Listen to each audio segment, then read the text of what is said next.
চুরি করার সময় হাতে নাতে পাকড়াও দুজন। রাতের অন্ধকারে একটি ডেলিভারি সংস্থার অফিসে ঢুকে দেওয়াল ভেঙে চুরি করে পালানোর চেষ্টা। সোমবার গভীর রাতে ঘটনাকে কেন্দ্র করে ব্যাপক চাঞ্চল্যের সৃষ্টি হয় মুর্শিদাবাদের ফারাক্কা থানার আলীনগর এলাকায়। চুরি করার সময় হাতে নাতে পাকড়াও দুজন। খবর পেয়ে ঘটনাস্থলে পৌঁছায় ফারাক্কা থানার পুলিশ। দুই চোরকে উদ্ধার করে নিয়ে যায় পুলিশ। যদিও ডেলিভারি সংস্থার অফিস থেকে এখনো পর্যন্ত কিছু চুরি করা সম্ভব হয়েছে কিনা তা এখনো স্পষ্ট নয়। পুরো ঘটনার তদন্ত করে দেখছে ফারাক্কা থানার পুলিশ। এদিকে ডেলিভারি সংস্থার অফিসে এভাবে চুরি করার চেষ্টার ঘটনায় এলাকা জুড়ে হইচই সৃষ্টি হয়।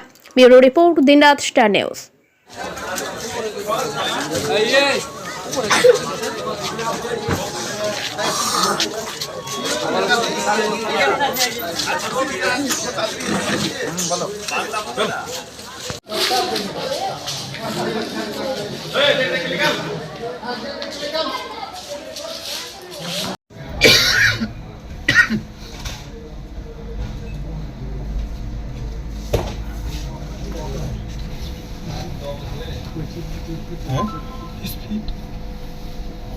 স্পিড বাড়ানো যাবে কিন্তু ক্যামেরা ওঠেনি, এটাই আমাদের মানে প্রথম আর কি। কিভাবে চুরি করেছে চোর কি জানতে পারলেন? চুরি করেছে বলতে আনুমানিক 1:15 নাগাদ, যেটা আমরা সিসিটিভি ফুটেজ অনুযায়ী আর কি দেখতে পাচ্ছি, 1:15 নাগাদ ওরা এখানে এসেছে। ওরা কজন ছিল ওদেরকে এখন ঠিক বলা যাচ্ছে না, হয়তো আরও দুজনকে আমরা ধরে ফেলেছিলাম অলরেডি। যেহেতু আমাদের সিকিউরিটি যে টিম আছে ওনারাই আমাদেরকে ইন্ডিকেট করেন রাত্রেবেলায় যে তোমাদের ভেতরে হাবের ভেতরে আর কি চোর ঢুকেছে। তো তারপরে আমরা তড়িঘড়ি সবাই হাবের মধ্যে আসি।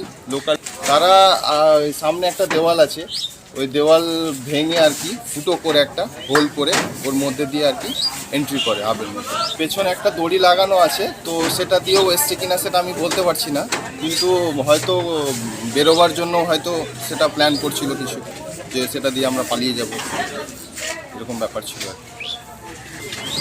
আনুমানিক 25 থেকে 30 মিনিটের মধ্যেই মানে সমস্ত কিছু ওরা ছিঁড়ে ফিরে একাকার করে দিয়েছিল। পুরো ব্যাগ ফ্যাগ যা ছিল ওরা ক্যাশ লকারে হাত দেওয়ার চেষ্টা করেছিল, বাট ওটা হয়তো খুলতে পারেনি।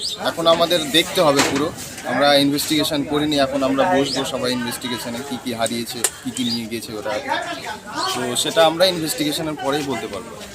তৎক্ষণাৎই চলে এসেছিলো।